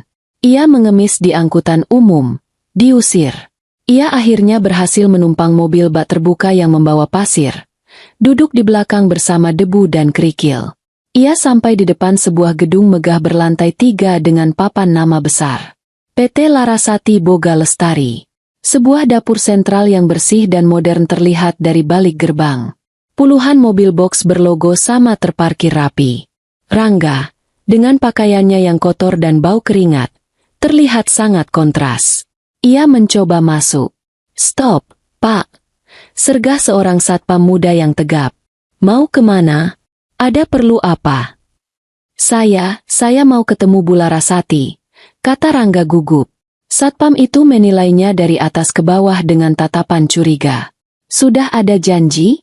Ibu Larasati sibuk. Tidak bisa terima tamu sembarangan. Apalagi?" Ia tidak melanjutkan kalimatnya, tapi tatapannya jelas menghina penampilan Rangga. "Saya bilang saja." "Rangga, suaminya. Mantan suaminya." Satpam itu terkejut, lalu tertawa kecil. Pak, ngakunya jangan aneh-aneh. Saya sudah 5 tahun kerja di sini, tidak pernah dengar ibu punya suami. Bapak kalau mau minta sumbangan, di pos depan saja, jangan bikin ribut." "Saya tidak bohong." Suara Rangga meninggi. "Saya ayah dari anak-anaknya. Satria, Gita, Farel." Keributan itu menarik perhatian seorang manajer operasional yang kebetulan lewat. Manajer itu mendekat. "Ada apa ini?" Satpam itu menjelaskan. Manajer itu menatap Rangga lama. Ia adalah karyawan lama yang tahu sedikit cerita di balik kesuksesan Larasati. "Pak Rangga, ya?" kata manajer itu dingin. "Ibu Larasati tidak ada di kantor. Beliau sudah pulang. Dan saya rasa tidak ada urusan lagi antara Bapak dengan perusahaan ini. Tolong, Pak, saya cuma mau ketemu. Saya mau minta maaf. Beri saya alamat rumahnya." "Mohon Rangga." Manajer itu menggeleng. "Tidak bisa. Itu privasi." Rangga putus asa. Ia duduk di trotoar di seberang gerbang. Ia tidak akan pergi. Ia menunggu. Ia kedinginan saat malam tiba. Ia kelaparan. Ia menunggu sampai pagi. Keesokan harinya, hari Minggu, kantor tutup. Rangga panik. Ia tidak tahu harus kemana. Kebetulan, seorang karyawan bagian kebersihan datang untuk mengambil barang yang tertinggal. Ia melihat Rangga yang menggigil. Ia adalah karyawan baru yang tidak tahu apa-apa. "Bapak kenapa di sini dari kemarin?" "Saya cari alamat Bu Larasati. Saya keluarganya, tapi diusir satpam," lirih Rangga. Si karyawan muda itu merasa iba. "Oh, rumah ibu? Saya tahu. Di Permata Hijau, Pak. Perumahan elit di jalan utama itu. Bapak lurus saja dari sini. Nanti naik angkot nomor 12. Mata Rangga berbinar. Ia mendapatkan alamatnya. Permata Hijau. Ia berjalan kaki. Ia tidak peduli lagi. Kakinya lecet dan berdarah. Perutnya melilit. Pikirannya hanya satu. Rumah Larasati. Makanan. Tempat tidur. Keselamatan. Sore hari, ia tiba di gerbang perumahan Permata Hijau. Jauh lebih megah dari dugaannya. Satpam di sini lebih galak. Berseragam lengkap. Mau kemana, Pak? Rumah Bu Larasati. Saya keluarganya. Rumah yang mana? Blok apa? Harus ditelepon dulu dari dalam. Bapak tidak bisa masuk. Saya tidak punya nomornya. Saya suaminya. Teriak Rangga, mulai histeris. Ia tidak bisa gagal sekarang. Ia sudah sangat dekat. Pak, jangan bikin keributan. Pergi. Bentak satpam itu. Tangannya mulai memegang tongkat. Tepat saat itu, sebuah sedan hitam mewah melambat, hendak keluar dari gerbang. Kaca jendelanya terbuka. Pengemudinya adalah pria dewasa yang tenang dan berwibawa. Satpam itu langsung memberi hormat. Selamat sore, Mas Satria. Rangga membeku. Nama itu. Ia menoleh. Pria di dalam mobil itu menatapnya. Rangga langsung mengenali mata itu. Mata Larasati. Ini Satria. Anak sulungnya. Satria. Pekik Rangga. Suaranya parau. Nak. Ini ayah. Ini ayah. Nak. Satria tertegun. Wajahnya yang tenang langsung mengeras. Ia menatap sosok pria tua, dekil, dan menyedihkan yang memanggil namanya. Ia mengenali wajah itu. Wajah yang ia lihat terakhir kali di kafe belasan tahun lalu. Wajah yang ia benci seumur hidupnya. Satpam itu kebingungan. Mas Satria ini kenal. Satria tidak menjawab satpam. Ia mematikan mesin mobilnya. Ia keluar. Berdiri menjulang di depan Rangga. Tunggu di sini, kata Satria dingin. Ia mengambil ponselnya, menelepon seseorang. Bu, dia ada di sini. Di pos satpam depan. Saya bawa dia ke teras. Satria mematikan telepon. Ia menatap Rangga. Ikut saya. Jalan. Rangga, gemetar antara takut dan berharap, mengikuti langkah tegap anaknya. Mereka berjalan di jalanan perumahan yang rapi. Satria tidak menawarinya tumpangan di mobilnya. Rangga tertatih-tatih di belakangnya. Mereka tiba di rumah paling besar di blok itu. Rumah yang indah. Taman yang terawat. Di terasnya, berdiri 3 orang. Larasati. Masih terlihat cantik. Meski menua. Ia memegang dadanya. Wajahnya pucat pasi. Di sebelahnya, seorang wanita muda yang elegan, menatapnya dengan kebencian murni. Itu Gita. Dan di belakang mereka, seorang pemuda pendiam berkacamata, menatapnya tanpa ekspresi, seolah sedang menganalisis Rangga. Itu Farel. Keluarga yang ia buang kini berdiri lengkap di hadapannya, di dalam istana mereka. Rangga tidak tahan lagi. Seluruh penderitaan, rasa lapar, dan keputusasaannya meledak. Ia berlari kecil ke depan Larasati. Dan ia bersujud. Ia mencium kaki Larasati yang beralaskan sandal rumah yang bersih. Laras, maafkan aku. Tangisnya meledak. Tangisan seorang pria tua yang hancur. Maafkan aku, Ras. Aku salah. Aku berdosa sama kamu. Aku berdosa sama anak-anak. Larasati terlonjak kaget. Menarik kakinya. Aku sudah dihukum, Ras. Lanjut Rangga. Kini ia duduk bersimpuh di lantai teras yang dingin. Wajahnya basah oleh air mata dan ingus. Hidupku hancur, Ras. Hancur. Ia mulai menceritakan segalanya. Suaranya penuh ratapan. Melinda. Wanita itu. Dia iblis. Ras. Dia menipuku. Dia ambil semua uangku. Dia kuras semua hartaku sampai habis. Lalu dia mencampakkan aku. Dia buang aku begitu saja. Ia memukul-mukul dadanya sendiri. Aku tahu. Ini karma. Ini balasan karena aku menyakiti kamu. Aku sadar. Ras. Aku sadar. Rangga menatap Larasati, Gita, Satria, dan Farel bergantian. Aku menderita. Sudah bertahun-tahun aku menderita. Aku tinggal di kos sempit bau comberan. Aku jadi tukang parkir, berebut lahan sama preman. Kadang aku tidak makan 2 hari. Aku hina. Ras. Aku jadi sampah. Ia merangkak maju sedikit, mencoba meraih tangan Larasati, tapi Satria bergeser, menghalanginya. Aku mohon, Laras, bisiknya putus asa. Terima aku kembali. Aku tidak minta jadi suamimu lagi. Aku tidak pantas. Jadikan aku pembantu di rumah ini. Tukang kebun. Sopir. Apa saja. Asal aku bisa tinggal di sini. Asal aku bisa makan. Aku tidak punya siapa-siapa lagi di dunia ini. Ia menangis terseduh-seduh. Pemandangan itu begitu menyedihkan. Seorang pria tua, hancur, memohon belas kasihan di kaki wanita yang pernah ia campakan. Larasati menatapnya. Tangannya gemetar hebat. Ia membuka mulutnya, tapi tidak ada suara yang keluar. Suasana di teras itu hening mencekam.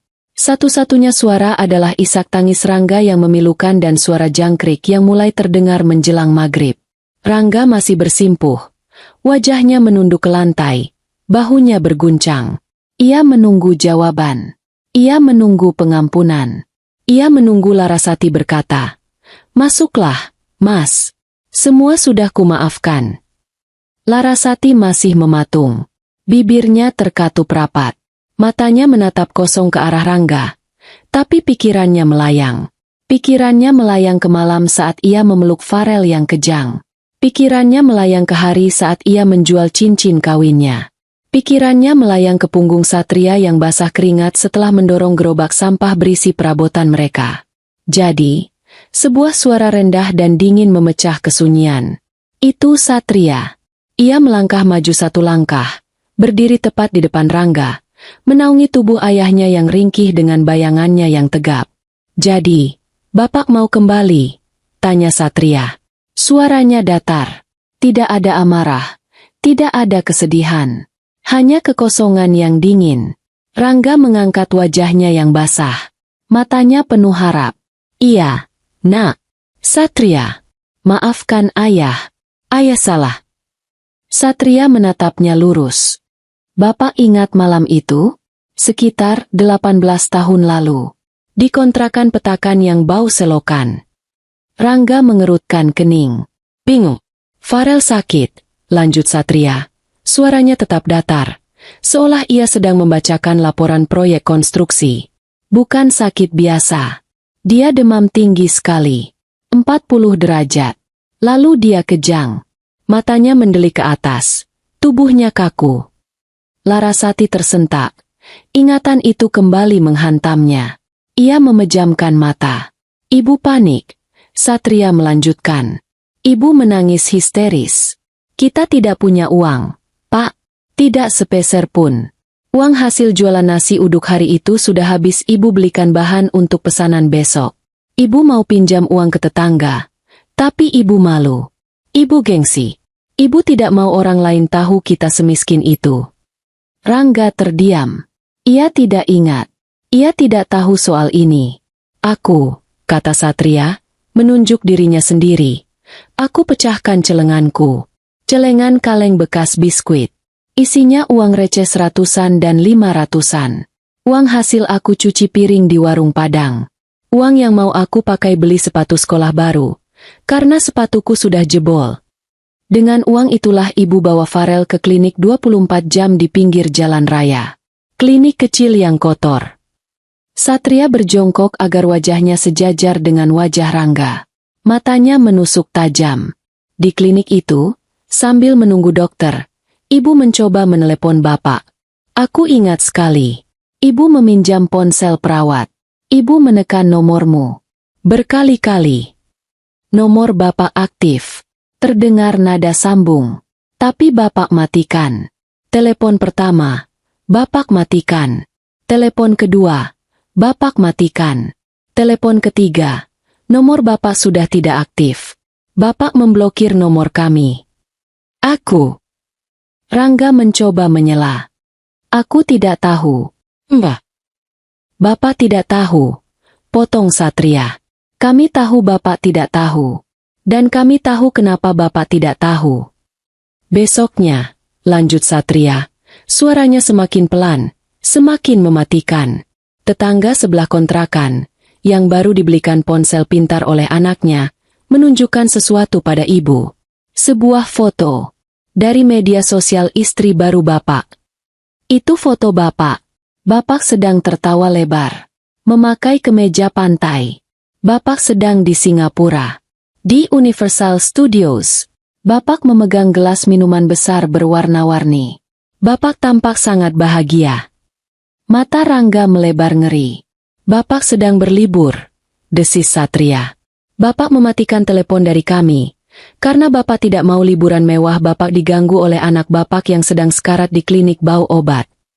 Jadi, Satria berdiri tegak lagi. Jangan bicara pada kami seolah Bapak adalah korban dari Melinda. Bapak bukan korban. Bapak adalah pelaku. Penyesalan Bapak baru datang hari ini. Karena Bapak sudah miskin dan lapar. Bukan karena Farel hampir mati hari itu. Rangga terhuyung mundur. Ia tidak bisa bernapas. Ia tidak punya pembelaan. Bohong. Kali ini suara Gita yang melengking. Ia maju ke depan. Matanya menyala-nyala. Ia tidak sedingin Satria. Ia adalah api yang membara. Kalau Farel sakit Bapak bilang tidak tahu. Serang Gita. Bagaimana dengan kelulusan SMP-ku? Aku yakin Bapak tahu. Rangga menatap Gita. Bingung. Kelulusan. Ya, kelulusan. Bentak Gita. Aku lulus, Pak. Aku dapat nilai ujian akhir nasional tertinggi di sekolahku. Aku dapat beasiswa penuh untuk masuk SMA unggulan. Aku pidato di atas panggung, mewakili semua murid. Aku bangga sekali hari itu. Gita menunjuk wajah Rangga dengan jari gemetar. Aku undang Bapak. Aku tidak punya nomormu. Jadi aku datang ke kantormu yang mewah. Aku tidak boleh masuk. Jadi aku titipkan undangan itu pada satpam. Undangan resmi dari sekolah. Untuk wali murid. Aku yakin undangan itu sampai ke meja Bapak. Hari itu, aku menunggu. Ibu datang. Ibu duduk di barisan paling depan. Ibu menangis bangga saat namaku dipanggil. Tapi kursi di sebelah ibu kosong. Air mata mulai menggenang di pelupuk mata Gita. Tapi itu air mata amarah. Aku pidato di panggung. Mataku terus mencari di antara kerumunan orang tua. Aku pikir Bapak akan datang terlambat. Aku pikir Bapak akan berdiri di pintu belakang, tersenyum bangga pada putrimu ini.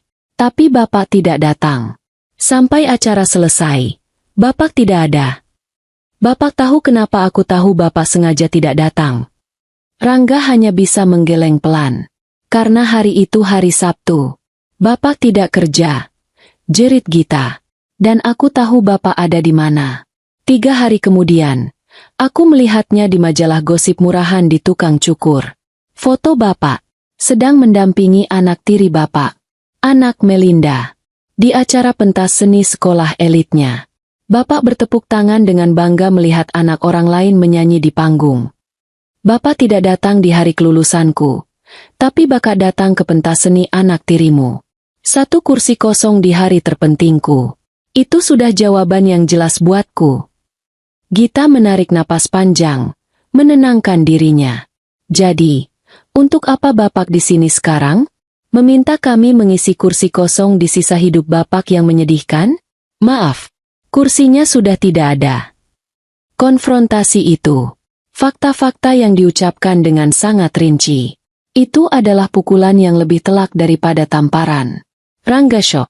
Ia benar-benar syok. Ia mengharapkan tangisan. Ia mengharapkan pelukan. Ia mengharapkan kalimat, "Kami rindu ayah, kami maafkan." Tapi ia salah. Ia mendapatkan daftar kejahatannya. Ia mendapatkan kwitansi atas semua pengabaiannya. Anak-anaknya tidak melupakannya. Mereka mengingat segalanya. Setiap detail, setiap kekecewaan. Mereka tidak membencinya dengan amarah yang meledak-ledak. Mereka membencinya dengan fakta yang dingin dan tersusun rapi. Rangga menatap satu-satunya harapan terakhirnya. Si bungsu yang dulu sensitif. Yang paling dekat dengan Larasati. Farel berdiri diam di dekat pintu. Ia belum mengucapkan sepatah kata pun. Ia hanya menatap ayahnya dengan tatapan yang tidak bisa dibaca. Ratapan Rangga yang menyedihkan menggantung di udara. Ia telah mendengar kesaksian Satria dan Gita. Dua tusukan fakta yang merobek seluruh narasi. Korban yang ia bangun. Pembelaannya hancur. Ia tidak punya apa-apa lagi. Ia menatap Larasati, yang masih diam membatu. Wajahnya pucat. Larasati tampak syok. Sama syoknya dengan Rangga. Ia mungkin tahu anak-anaknya terluka. Tapi ia mungkin tidak tahu sedalam apa luka itu. Dan seberapa tajam ingatan mereka. Rangga tahu ia sudah kalah di hadapan Satria dan Gita. Tapi masih ada satu. Harapan terakhirnya tertuju pada sosok pemuda yang berdiri paling tenang di antara mereka. Anak bungsunya. Rangga ingat Farel. Anak yang paling manja, yang paling sensitif, yang akan menangis jika dibentak sedikit, yang akan lari memeluk ibunya. Dari ketiga anaknya, Farel lah yang paling lembut. Satria adalah batu. Gita adalah api. Mungkin Farel adalah air. Mungkin Farel masih menyimpan sedikit saja rasa kasihan untuk ayahnya yang malang ini. Rangga menggeser lututnya yang perih di lantai teras. Ia merangkak sedikit, melewati tatapan dingin Satria dan Gita, mendekat ke arah Farel yang berdiri di ambang pintu. "Farel!" panggil Rangga. Suaranya kini seperti rintihan. Ia tidak lagi menangis meraung. Ia menangis pelan. "Nak, anak bungsu ayah." Farel tidak bergerak. Pemuda 30 tahun itu menatapnya dari balik kacamata berbingkai tipisnya. Penampilannya paling santai. Kaos hitam polos, celana jeans belel, dan sandal jepit kulit yang mahal. Tapi auranya adalah yang paling tidak bisa ditembus. Ia seperti sedang melihat sebuah data di layar, bukan seorang manusia. "Nak, kamu pasti ngerti, Ishak Rangga. Kamu anak yang baik. Kamu anak yang paling dekat sama ibu. Kamu pasti punya hati yang paling lembut. Ayah tahu ayah salah. Nak, ayah salah besar." Rangga mengulurkan tangannya yang kotor dan gemetar, mencoba menyentuh ujung sandal Farel. Farel melangkah mundur satu langkah kecil. Gerakan yang nyaris tak terlihat. Tapi itu sebuah penolakan telak. "Ayah mohon. Nak, bilang sama ibu. Bilang sama mas dan mbakmu, terima ayah kembali. Ayah janji, ayah akan jadi ayah yang baik. Ayah akan." "Bapak." Satu kata itu memotong rintihan Rangga. Itu adalah suara Farel. Nang. Dan hampir seperti robot. Ini bukan suara Farel kecil yang sensitif. Ini adalah suara seorang CEO yang akan memecat karyawannya. Rangga terdiam. Ia mendongak. Farel berjalan maju, keluar dari bayangan pintu, berdiri di bawah cahaya lampu teras. Ia menatap Rangga, berjongkok pelan, sama seperti yang Satria lakukan. Tapi jika Satria berjongkok dengan amarah yang tertahan, Farel berjongkok dengan rasa ingin tahu yang klinis. "Bapak," ulang Farel. "Bapak dengar semua yang dikatakan Mas Satria dan Mbak Gita." Rangga mengangguk cepat. "Dengar. Nak, ayah menyesal." "Bukan," potong Farel. "Mereka tidak bertanya Bapak menyesal atau tidak. Mereka memberikan Bapak fakta. Fakta 1. Bapak membiarkan saya hampir mati demi liburan. Fakta 2. Bapak lebih memilih anak tiri Bapak daripada kelulusan Mbak Gita. Itu fakta. Bukan opini." Farel lalu mencondongkan tubuhnya. "Sekarang, saya mau kasih Bapak fakta ketiga." Rangga menahan napas. "Bapak ingat, waktu saya kelas 6 SD? Sekitar setahun setelah Bapak pergi." Rangga menggeleng. Ingatannya kosong. "Saya ikut lomba coding anak tingkat nasional," kata Farel. Saya tidak cerita ke ibu. Saya pinjam komputer sekolah. Saya belajar sendiri di warnet. Singkat cerita, saya menang. Juara 1. Hadiahnya 10 juta rupiah. Itu uang yang sangat besar bagi kami waktu itu. Saya senang sekali, lanjut Farel. Saya pikir saya bisa buat bapak bangga. Saya masih kecil. Saya masih bodoh. Saya masih berpikir saya butuh pengakuan bapak. Saya cari nomor bapak. Susah payah. Saya telepon ke kantor bapak yang lama. Saya bilang saya anaknya. Sekretaris bapak menyambungkan. Dan bapak menjawab. Mata Rangga melebar. Ia tidak ingat ini. Saya bilang, Ayah, ini Farel. Farel menang lomba komputer nasional. Dapat hadiah 10 juta. Saya cerita dengan antusias. Saya tunggu bapak bilang, selamat ya, nak, ayah bangga. Saya tunggu itu. Farel tersenyum tipis. Senyum paling dingin yang pernah Rangga lihat. Bapak tahu apa jawaban bapak? Farel menirukan suara berat yang dibuat-buat. Suara orang yang sedang sibuk. Oh, ya? Bagus. 10 juta. Ya? Banyak juga. Tapi maaf ya, Rel. Ayah lagi meeting penting ini. Nggak bisa diganggu. Nanti telepon lagi. Ya? Tutup dulu. Klik. Telepon ditutup. Bapak tidak tanya lomba apa. Bapak tidak tanya saya sehat atau tidak. Bapak tidak bilang selamat. Bapak hanya menutup telepon. Karena meeting bapak lebih penting, kata Farel. Dan bapak tahu apa yang saya lakukan dengan uang 10 juta itu? Tanya Farel. Saya kasih semua ke ibu. Ibu pakai uang itu untuk beli kulkas 2 pintu bekas dan 1 kompor besar tambahan. Uang itu yang menjadi modal awal. PT Larasati Boga Lestari berkembang. Uang dari lomba yang bapak abaikan. Rangga tidak bisa berkata-kata. Ia telah melewatkan semuanya. Farel berdiri. Mas Satria punya amarah. Mbak Gita punya kekecewaan. Saya. Farel mengangkat bahu. Saya tidak punya apa-apa lagi untuk bapak. Bapak sudah menutup telepon itu 20 tahun lalu. Bagi saya, bapak sudah selesai. Tapi, Farel menatap ayahnya yang hancur. Saya orang bisnis, Pak. Saya tidak suka masalah yang tidak selesai. Dan bapak adalah masalah yang tidak selesai. Bapak datang ke sini, menangis, meminta tempat tinggal dan makanan. Bapak bilang, bapak rela jadi pembantu, tukang kebun, atau sopir. Rangga mengangguk putus asa. Iya, nak, apa saja.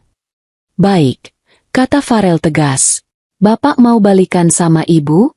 Mau tinggal di rumah ini? Mau kami panggil ayah? Lagi? Itu tidak bisa. Pintu itu sudah ditutup, dikunci, dan kuncinya sudah dibuang. Rangga menunduk. Bahunya terkulai kalah. Tapi, Rangga mengangkat kepalanya lagi. Sedikit harapan. Bapak bilang bapak mau jadi sopir. Kebetulan, kata Farel, perusahaan saya, di gudang divisi logistik, sedang butuh sopir tambahan. Bukan sopir saya. Bukan sopir staf. Sopir operasional. Tugasnya antar jemput barang catering untuk makan siang karyawan. Angkut-angkut alat tulis kantor. Kadang jadi sopir cadangan kalau ada tamu level staf yang butuh tumpangan. Rangga tertegun. Ini bukan yang ia harapkan. Farel melanjutkan. Nadanya profesional. Seolah sedang melakukan wawancara kerja di teras itu. Gajinya standar. Pak. UMR kota ini, 4,5 juta rupiah. Nanti dipotong untuk BPJS Kesehatan dan Ketenaga Kerjaan. Bapak dapat seragam. Bapak dapat makan siang gratis. Jatah catering dari kantor. Dan bapak dapat tempat tinggal. Mata Rangga berbinar sedikit mendengar kata, tempat tinggal. Tapi bukan di sini, Farel berkata cepat, mematikan binar itu. Kita sediakan mes di belakang gudang. Barak. 1 kamar isi 4 orang sopir lain. Kamar mandi luar. Bapak tidur di sana. Bapak tidak diizinkan masuk ke gedung kantor pusat. apalagi ke lantai saya.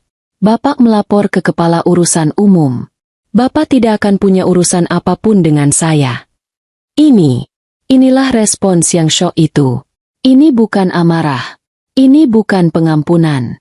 Ini adalah penghinaan tertinggi. Farel tidak memaafkannya. Farel tidak mengusirnya. Farel menawarkannya pekerjaan di level paling rendah di perusahaannya, memperlakukannya sebagai orang asing, sebagai bawahan. Rangga menatap anak bungsunya dengan ngeri. Anak sensitif yang dulu ia kenal telah lenyap, digantikan oleh monster kapitalis berdarah dingin yang baru saja menawarkannya posisi sebagai jongos. "Bagaimana, Pak?" tanya Farel. "Transaksi yang adil. Bapak meninggalkan kami demi uang dan karir. Sekarang, saya menawarkan Bapak uang dan karir. Tenaga Bapak dibayar dengan gaji UMR. Tidak ada sentimen. Tidak ada hubungan keluarga. Murni profesional. Bisnis." Satria, yang berdiri di belakang, menyeringai tipis. Ia mengerti. Gita menutup mulutnya, kaget sekaligus puas. Farel bahkan menambahkan, "Oh, tentu saja Bapak harus lolos seleksi. Bapak harus punya SIM A yang masih aktif. Bapak harus serahkan SKCK, surat kelakuan baik dari kepolisian. Dan Bapak harus lolos tes kesehatan. Kami tidak mau mempekerjakan orang yang punya riwayat penyakit berat atau pemakai narkoba." Farel melirik tubuh ringkih Rangga. "Melihat kondisi Bapak, saya tidak yakin Bapak bisa lolos tes kesehatan. Tapi, tawaran itu terbuka. Bapak berminat." Tawaran itu menggantung di udara. Rangga tidak bisa menjawab. Mulutnya membuka dan menutup seperti ikan kehabisan air. Ia tidak tahu apa yang lebih sakit. Ditolak mentah-mentah, atau diterima sebagai sopir barak. Farel telah mengubah statusnya. Dari ayah yang hilang, menjadi calon karyawan rendahan yang tidak kompeten. Pukulan itu telak. Keheningan setelah tawaran Farel terasa lebih berat daripada keheningan manapun malam itu. Rangga masih terduduk di lantai. Syok, tidak mampu memproses penghinaan yang baru saja ia terima. Tawaran itu adalah sebuah lelucon yang kejam. Sebuah cermin yang menunjukkan betapa rendahnya ia sekarang di mata anak bungsunya. Semua mata kini beralih ke Larasati. Satria telah menyampaikan kemarahannya. Gita telah menumpahkan kekecewaannya. Farel telah memberikan vonisnya yang dingin. Sekarang, tinggal sang ratu, sang ibu, sang korban utama. Keputusan akhir ada di tangannya. Larasati menarik napas panjang. Gemetar di tubuhnya sudah berhenti. Wajahnya yang tadi pucat kini terlihat tenang, namun lelah. Lelah yang teramat sangat. Lelah yang dikumpulkan selama 20 tahun. Ia berjalan pelan ke depan. Ia tidak melihat Rangga. Ia melihat ke taman di depan rumahnya yang diterangi lampu temaram. Ia melihat pohon mangga yang ia tanam saat pertama kali pindah ke rumah ini, yang kini sudah berbuah lebat. "Rangga," katanya. Suaranya tidak gemetar, tidak tinggi, hanya datar. Ia tidak memanggilnya "Mas" lagi. Panggilan itu sudah mati bertahun-tahun lalu. Rangga mendongak, menatap wanita yang pernah menjadi istrinya itu. "Cukup," kata Larasati. "Sandiwara ini sudah selesai." "Laras, tawaran Farel aku." Gagap Rangga. "Kamu tidak akan mengambil tawaran itu," potong Larasati. "Farel hanya menunjukkan padamu di mana posisimu sekarang. Kamu bukan ayah yang sedang berkunjung. Kamu adalah pengemis yang sedang melamar kerja." Larasati akhirnya menatapnya. Matanya jernih, tanpa air mata. "Aku sudah dengar ceritamu tentang Melinda. Aku sudah dengar semua penderitaanmu. Kamu tahu, aku tidak kaget. Orang sepertimu memang akan berakhir seperti itu. Kamu menanam angin, kamu menuai badai." "Tapi kamu salah," lanjut Larasati. "Kamu salah kalau kamu pikir kamu bisa kembali ke sini. Kamu salah kalau kamu pikir penderitaanmu itu bisa menghapus penderitaan yang kamu berikan pada kami." Larasati berjalan pelan mengitari Rangga yang masih terduduk, seperti sedang menginspeksi barang rusak. Kamu tahu apa yang aku lakukan saat kamu mencampakkanku? Aku tidak menangis berlarut-larut. Aku bangun jam 3 pagi. Aku mengulek bumbu sampai tanganku kapalan. Aku mendorong gerobak dagangan. Aku tidak tidur berhari-hari saat Farel sakit. Kamu pikir aku ini siapa, Rangga? Aku bukan Larasati lugu yang kamu tinggalkan di rumah kontrakan. Wanita itu sudah lama mati.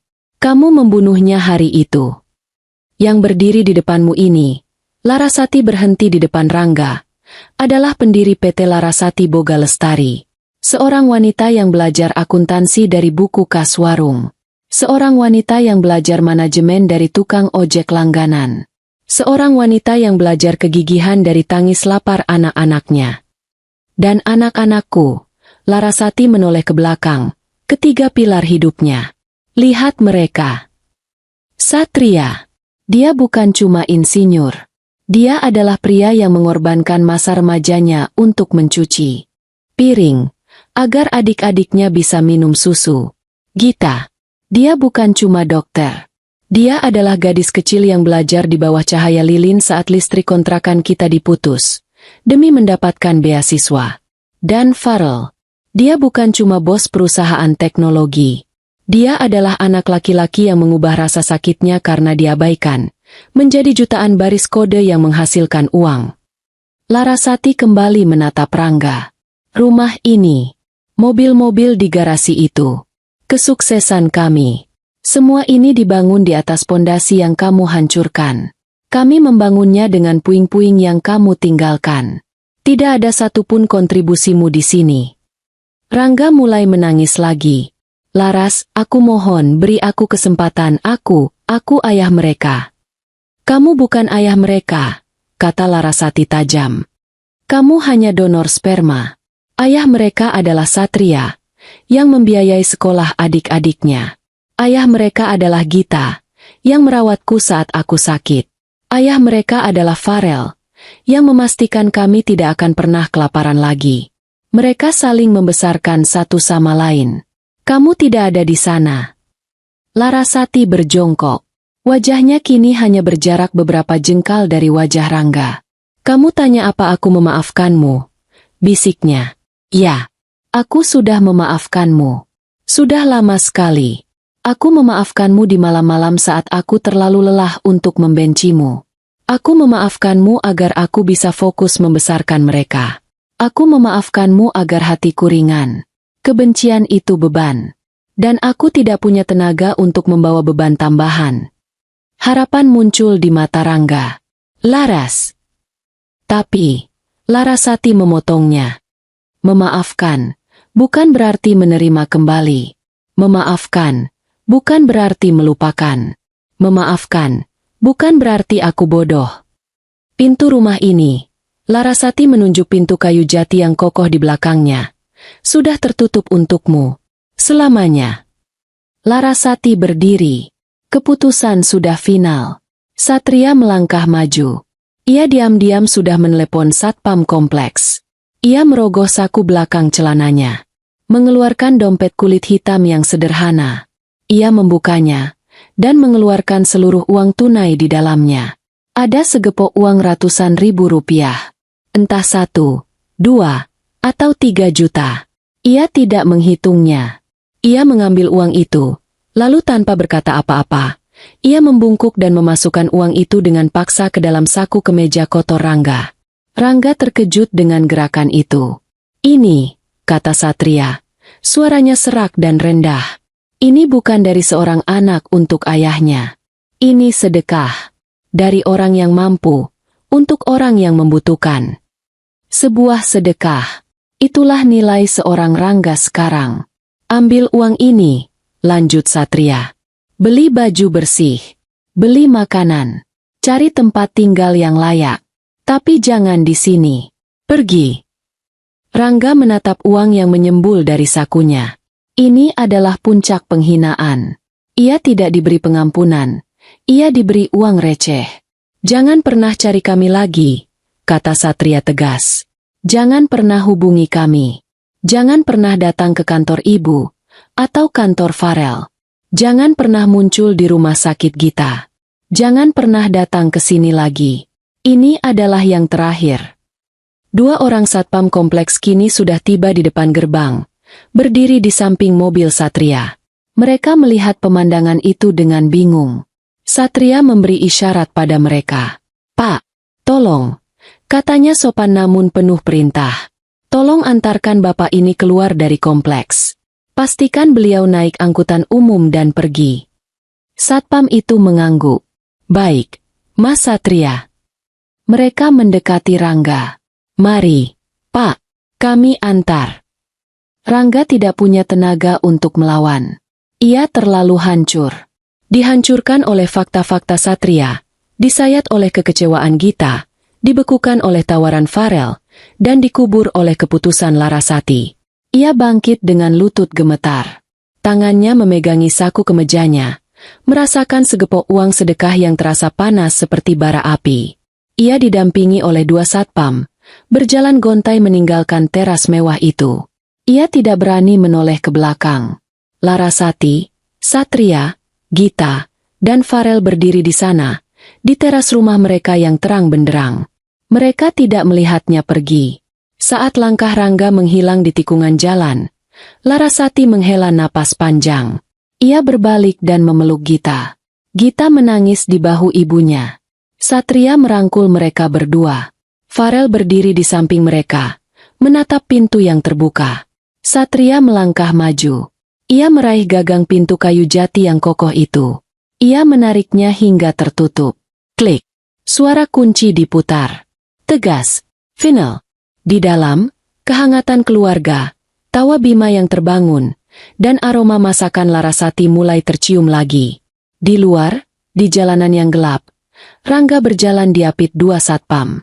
Seorang pria tua, sendirian, dengan segepok uang sedekah di sakunya, berjalan menuju sisa hidupnya yang kosong. Hidupnya yang kosong. Hidupnya yang kosong. Hidupnya yang kosong. Hidupnya yang kosong. Hidupnya yang kosong. Hidupnya yang kosong.